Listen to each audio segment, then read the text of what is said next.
अमेरिकी राष्ट्रपति को दुनिया का सबसे प्रोटेक्टेड इंसान माना जाता है, तो इस बात का अंदाजा भी लगाया जा सकता है कि अमेरिकन प्रेसिडेंट दुनिया के सबसे सिक्योर और लग्जरी हाउस में रहते होंगे, जिसे हम उनका नॉर्मल हाउस नहीं बल्कि एक सिक्योर बंकर कह सकते हैं। यूं तो व्हाइट हाउस में मौजूद बहुत से सिक्योरिटी फीचर्स के बारे में नॉर्मल लोगों को पता ही नहीं, पर जिनके बारे में पता है वो चलिए आज की वीडियो में हम जानते हैं। Steel fence. दोस्तों, व्हाइट हाउस में सबसे पहली जो सिक्योरिटी की लेयर है वो है 6 से 7 फीट लंबी बेहद मजबूत स्टील की बाउंड्री, जो व्हाइट हाउस और नॉर्मल पब्लिक के बीच एक बैरियर का काम करती है। व्हाइट हाउस की इस स्ट्रॉन्ग फेंस तक ही नॉर्मल पब्लिक जा सकती है, उसके आगे आप बिना परमिशन के नहीं जा सकते, क्योंकि इसी बाउंड्री के बाद से व्हाइट हाउस का एरिया स्टार्ट हो जाता है। ये फेंस दिखने में तो काफी नॉर्मल है, पर इसमें ऊपर की तरफ कांटे लगे हुए हैं, जिससे कोई भी इस पर चढ़ने की कोशिश ना करे। ये इतनी ज्यादा मजबूत है कि अगर आप कार से या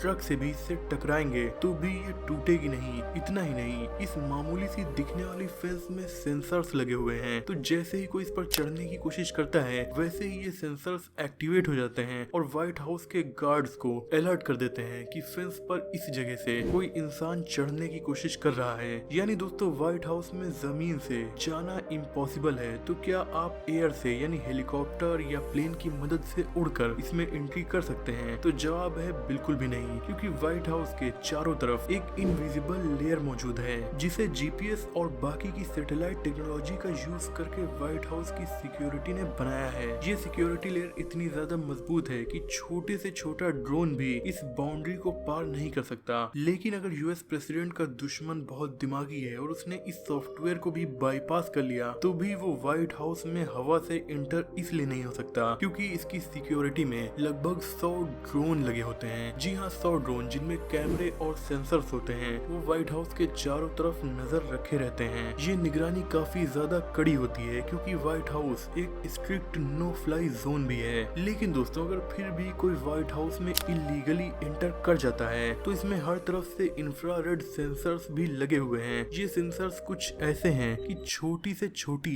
इलीगल मूवमेंट को भी डिटेक्ट कर सकते हैं, चाहे वो इंसान का चलना हो या ड्रोन्स का इसकी बाउंड्री में इंटर होना हो। और जैसे ही ये मूवमेंट को डिटेक्ट करते हैं, तुरंत एक अलार्म व्हाइट हाउस की सिक्योरिटी के पास बजने लगता है, जिससे आपकी तरफ हाईली ट्रेंड स्वाट के कमांडोज भेज दिए जाएंगे, जिनके साथ K9 डॉग्स भी होंगे। अब अगर आपकी किस्मत अच्छी है तो स्वाट के कमांडोज आपके पास पहले पहुंचेंगे, क्योंकि उनसे आप बात कर सकते हैं, वो शायद आपको छोड़ दें। पर K9 डॉग्स अगर आपके पास पहले पहुंच गए तो वो सीधा आपके ऊपर हमला कर देंगे, क्योंकि ये आपकी बोली तो समझेंगे नहीं। 1975 से यूएस प्रेसिडेंट की सिक्योरिटी सर्विस के लिए इन डॉग्स को शामिल किया गया है। तब से ये यूएस प्रेसिडेंट और व्हाइट हाउस की सिक्योरिटी का इंटीग्रल पार्ट बन चुके हैं। इन डॉग्स की ट्रेनिंग काफी ज्यादा कड़ी होती है। ये 30 माइल्स पर आवर की स्पीड से दौड़ सकते हैं। ये स्पीड दुनिया के सबसे तेज इंसान उसैन बोल्ट की स्पीड से भी तेज है, यानी वो भी व्हाइट हाउस में इन डॉग्स से बचकर भाग नहीं सकता। ये डॉग्स अपने सूंघने की शक्ति का इस्तेमाल करके ड्रग्स, हथियार और एक्सप्लोसिव जैसी चीजों को भी डिटेक्ट कर सकते हैं। ये काफी ज्यादा खतरनाक हैं, इसीलिए इनकी स्पेशल ट्रेनिंग करके इन्हें नॉर्मल भी बनाया जाता है। जी हाँ, कहीं ये डॉग किसी बच्चे के ऊपर हमला न कर दें, इसलिए इन्हें अलग से ऐसी ट्रेनिंग दी जाती है कि ये बच्चों से काफी ज्यादा फ्रेंडली रहते हैं और उन पर अटैक नहीं करते। तो दोस्तों, अगर आप बच्चे हैं तो इन डॉग से डरने की जरूरत नहीं है। दोस्तों, एक बात जानकर शायद आप हैरान हो जाएं कि दुनिया की सबसे सिक्योर बिल्डिंग होने के बाद भी व्हाइट हाउस में कोई भी आम नागरिक जा सकता है, क्योंकि इसमें म्यूजियम भी मौजूद है और व्हाइट हाउस का गाइडेड टूर आम पब्लिक के लिए ओपन रहता है। लेकिन फिर भी इस गाइडेड टूर में जाना कोई आसान चीज नहीं है। इसके लिए आपको कम से कम 21 दिन पहले टिकट बुक करना होगा, जिसके बाद व्हाइट हाउस की सिक्योरिटी आपकी हिस्ट्री खंगालती है और जानती है कि आप कोई अपराधी तो नहीं है। जब वो ये श्योर कर लेते हैं कि आप एक आम इंसान है और आपसे व्हाइट हाउस की सिक्योरिटी को खतरा नहीं है, तो आपके लिए टिकट इशू कर दिया जाता है। उसके बाद जिस दिन आप व्हाइट हाउस के अंदर जाएंगे, उस दिन काफी ज्यादा कड़ी सिक्योरिटी लेयर से होकर आपको गुजरना पड़ेगा। ये सिक्योरिटी एयरपोर्ट की सिक्योरिटी से भी ज्यादा टाइट होती है। जब आप ये सारे प्रोसेस को पार कर लेंगे, तब आप व्हाइट हाउस के अंदर आकर घूम सकते हैं और यूएसए की हिस्ट्री को जान सकते हैं। दोस्तों, व्हाइट हाउस में यूएस प्रेसिडेंट केवल काम नहीं करते, बल्कि वो वहाँ पर रहते भी हैं। वो उनका घर होता है और घर में प्राइवेसी भी जरूरी है, तो उनकी सिक्योरिटी को खतरा भी ना हो और उनकी प्राइवेसी भी भंग ना हो। इसलिए सीक्रेट सर्विस के जवान बाहर से प्रेसिडेंट की सुरक्षा करते हैं, वहीं अंदर यानी घर में और ऑफिस में प्रेशर पॉड्स लगाए गए हैं। तो जब अंदर प्रेसिडेंट चलते हैं तो ये प्रेशर पॉड दबते हैं, जिससे उनके सिक्योरिटी ऑफिसर्स को प्रेसिडेंट की एग्जैक्ट लोकेशन बिना कैमरे से देखे पता रहती है। इससे यूएस प्रेसिडेंट और उनके घर वालों की प्राइवेसी भी भंग नहीं होती और उनकी सिक्योरिटी भी मेंटेन रहती है। तो दोस्तों, अब तक हमने व्हाइट हाउस के अंदर और जमीन में इसकी सिक्योरिटी के बारे में जाना।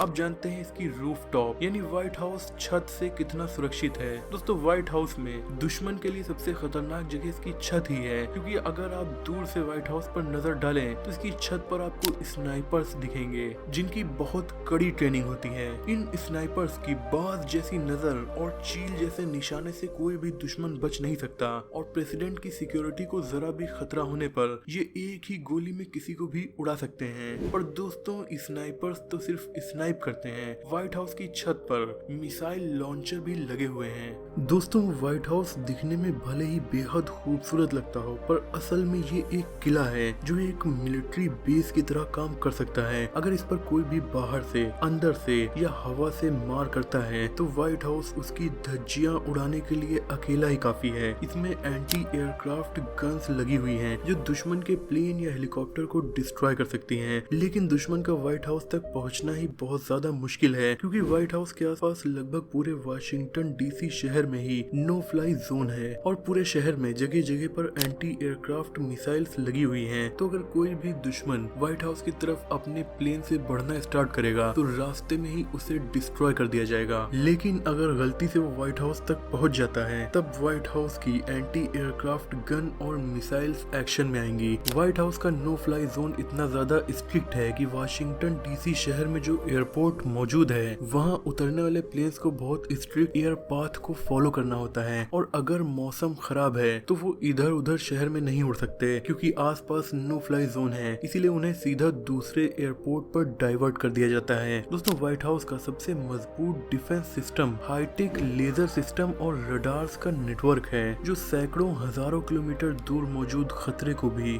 डिटेक्ट कर सकता है। ये सिस्टम व्हाइट हाउस में तैनात अदर मिसाइल डिफेंस सिस्टम के साथ वर्क करते हैं और दुश्मन जैसे ही ये डिटेक्ट करेंगे तो इससे तुरंत मिसाइल फायर की जा सकती हैं। दोस्तों, अगर आप व्हाइट हाउस को देखें तो इसके आसपास जो बिल्डिंग्स मौजूद हैं वो दिखने में नॉर्मल बिल्डिंग्स लगती हैं, लेकिन उन्हें सिर्फ नॉर्मल दिखावे के लिए बनाया गया है, क्योंकि उनके अंदर किसी भी बिल्डिंग में कमांड सेंटर या व्हाइट हाउस की सिक्योरिटी के लिए सेंटर्स मौजूद होते हैं। यानी दोस्तों, अब तक तो आप ये समझ गए होंगे कि पैदल, कार से, ट्रक से, यहाँ तक कि प्लेन से भी व्हाइट हाउस पर हमला नहीं किया जा सकता। लेकिन अगर कोई स्नाइपर को भेज दे बहुत दूर से छुपकर प्रेसिडेंट के ऊपर निशाना लगाने के लिए, तो क्या ऐसा मुमकिन है? तो इस सिनेरियो का अंदाजा भी सीक्रेट सर्विस ने पहले ही लगाया और उसके लिए भी प्लान तैयार किया था। क्योंकि अगर आप व्हाइट हाउस को देखें तो इसमें बहुत सारी विंडोज लगी हुई हैं, लेकिन सभी विंडोज में बुलेट प्रूफ ग्लास लगाया गया है। ये ग्लास इतना ज्यादा मजबूत है कि अगर स्नाइपर हमला करता है तो इस ग्लास को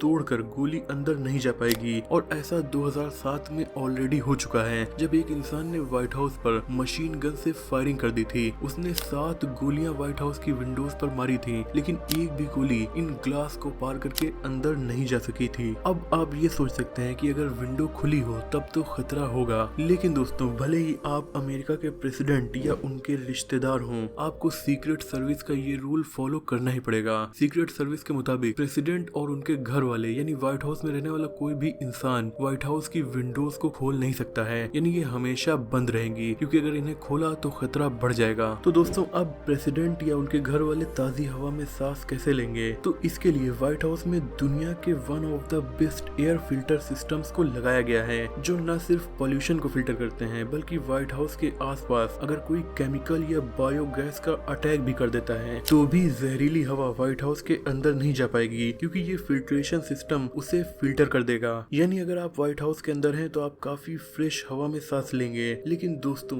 अब सबसे बड़े हमले की बात भी कर ली जाए, जो अगर हो जाए तो व्हाइट हाउस कितना भी सिक्योर हो उसका बचना मुश्किल है। यह है न्यूक्लियर हमला। अगर इसे दुश्मन देश व्हाइट हाउस पर कर देता है तो इससे तो पूरा व्हाइट हाउस ही खत्म हो जाएगा। लेकिन इसके लिए भी सीक्रेट सर्विस ने प्लान्स तैयार कर रखे हैं। व्हाइट हाउस के नीचे न्यूक्लियर प्रूफ बंकर्स बनाए गए हैं। इन्हें वर्ल्ड वॉर 2 के time president Franklin D Roosevelt की सुरक्षा के लिए बनाया गया था और वक्त के साथ अब इन्हें काफी ज्यादा मॉडर्न कर दिया गया है, इतना कि इनके अंदर बैठकर प्रेसिडेंट मीटिंग कर सकते हैं। यहाँ पर कॉन्फ्रेंस रूम और सभी तरह के नेटवर्क सिस्टम लगे हुए हैं और कहा जाता है कि जमीन के नीचे नीचे ही उन्हें शहर के बाहर सेफली ले जाया जा सकता है। ये बंकर्स जमीन से काफी ज्यादा नीचे बने हुए हैं। इनका अपना अलग एयर सप्लाई सिस्टम है और खाने का स्टॉक भी यहाँ हर वक्त मौजूद रहता है, ताकि अगर न्यूक्लियर हमला होता है तो इमरजेंसी में प्रेसिडेंट यहाँ कई दिन तक रुक सकते हैं। तो दोस्तों, देखा आपने व्हाइट हाउस कितना ज्यादा सुरक्षित है। मुझे उम्मीद है कि इस वीडियो से आपकी नॉलेज बढ़ी होगी। वीडियो पसंद आई हो तो लाइक, शेयर और हमारे चैनल को सब्सक्राइब भी कर दीजिए। Thanks for watching.